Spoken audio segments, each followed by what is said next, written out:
Hey everybody, it's me, Comic Crack, back with you for a quick part two looking at John Thompson. So we're going to be looking today at two comics called Sphinx, issue number 2 here and issue number 3. There was a first issue that I guess he wrote before this and that eventually was going to see print. Let me just see here.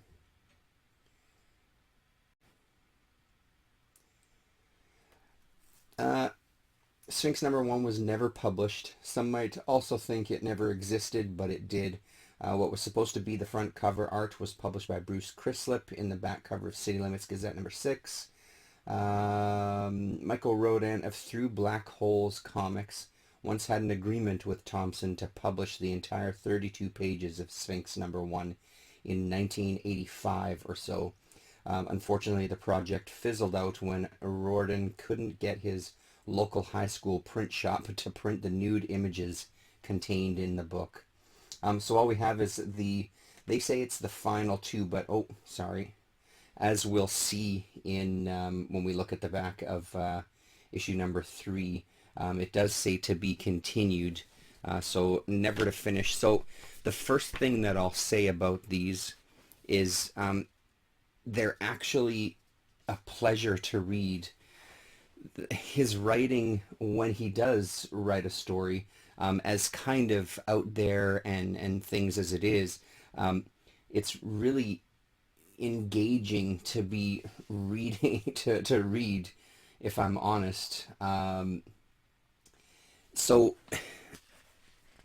basic basically, I'm about to say basically, there's absolutely nothing basic about these. I feel like there's a lot, as with some of I guess literature, there's a lot of things going on in these books that I just am not smart enough to kind of tap into everything that's going on. There's a lot of references. There's references to ancient Egypt, which is the premise of our story. A shaman and his partner are making love, as you can see there, and somebody comes to see them asking for their help. They're going to take them back to meet their kind of master, I guess. And basically we get a backstory of an alien species that has come to instruct the Egyptians new ways of science and technology. Year 1, we came to Earth from the star Andromeda to help and to teach the kind priests led by Pharaoh Amenhotep the Third. I'm not even going to read any further than that. What I'm going to do is I'm going to do this. Let me see here. Autofocus. Let's adjust that.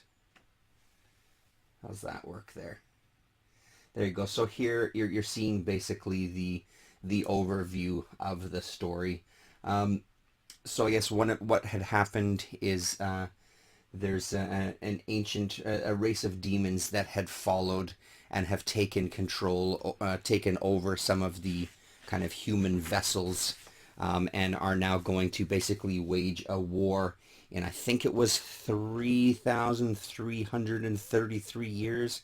We'll probably see when it comes to, and they're asking for their help. They need help to battle this race of demons. And I mean, this page, again, if we kind of back off from the story for a sec, this page is incredible. Those figures are just amazing. And that background with the shadow here and everything, unbelievable. So I mean, that's kind of the basic premise of this, and then it goes from there. And again, there's a lot of references to things that I think have just gone right over my head that I just don't follow. But all of that said, it's still a really engaging read. And like with any good story or any good comic or any good piece of art, when you're in the space of this comic, when you're in the world of this comic, it's really easy to get sucked in and believe every single panel. Um, Incredible stuff. Like, Jesus, man. It's just ridiculous. So this one is part one, and what do we have? Or issue number two, basically. And this was 1972. And so we get the first part of the story here. And to fill out the last few pages, they're pretty thick comics for the most part. To fill out the last section, we get a sample 8 drawings. So we get some art that I believe he's done for posters or done for shows, or I don't know if it's all stuff from his sketchbook or where exactly these have come from. In the next issue, there's a little more detail on the individual pieces, a little note at the bottom of where they come from, but this one doesn't have those notes.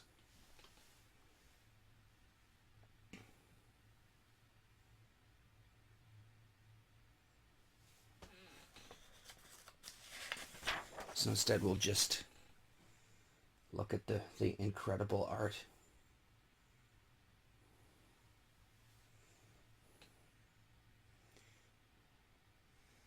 You know, Basil Wolverton, eat your heart out, right? It's just stunning, stunning work. So there we have issue number 2 of Sphinx. We'll jump over to issue number 3. So issue number 3 came out in 1973, and these first pages are beautiful. What do we have here? Yeah, 1973. So print mint again, inside front cover image, but this image here. What a way to open what a way to open your comic. I mean, we're talking prime Marvel splash page here, people. Bit of P. Craig Russell kind of feel to it with the figures. Bit of Elric almost feel to it. Just absolutely stunning.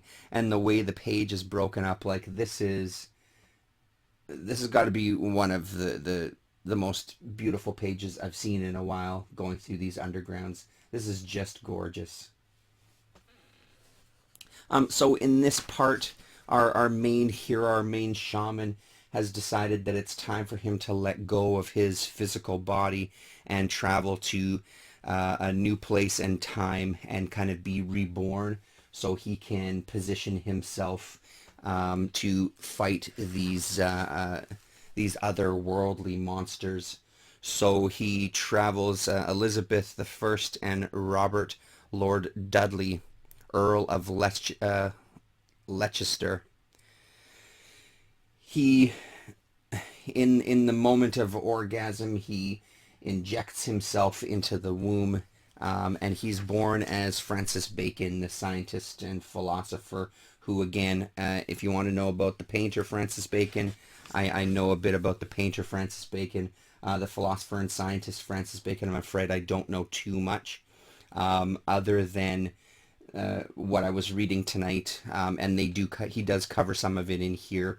His kind of there's talk of the occult and mysticism as much as Bacon did for science and developing a scientific method, even referencing here books, the way he kind of organized, I guess, libraries into 3 distinct categories, and then breaking up those individual categories into further categories. He did have an interest in mysticism and the occult, and there was suspicions and rumors, I guess, that he was part of the Freemasons, which the tiny bit of reading that I did, very, very cursory, it didn't sound like that was ever really proven to be true or not. One of the other rumors is that he was the ghostwriter for Shakespeare, creating a lot of the plays. So here we have Francis Bacon being visited by a person who claims to know who he is and his other life and why he's here. So giving him some documents to which Bacon meditates on for a few days. And kind of prepares for the coming battle. And we get some of these optical illusion effects on the page here too for the next. It happens a few times in this book here. Yeah, some more there. And this is a motif that's happened a couple of times too, the jigsaw puzzle making up the image, which I think is done really, really well. We also get a lot of, I'm not sure if these are something that he has kind of traced and created, or if this is something that he's taken from another source to put into the page. Not saying that he couldn't draw stuff like that, because his style, I would completely believe that it was him. I'm just not sure. They have a different look to them. Like, it feels like they've been lifted from somewhere else and put onto the page.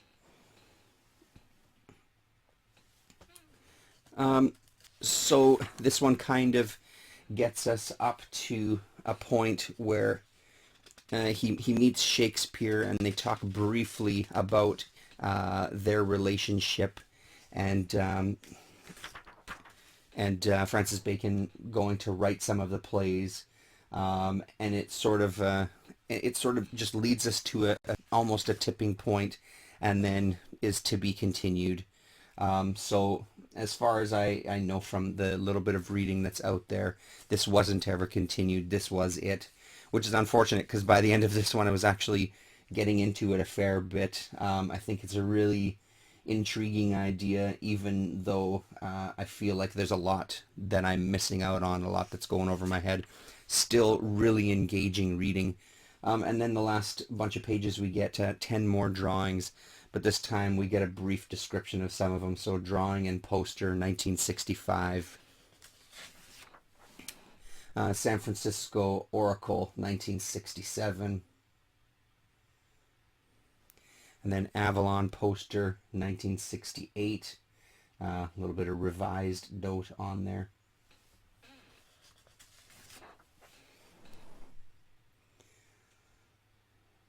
Beautiful.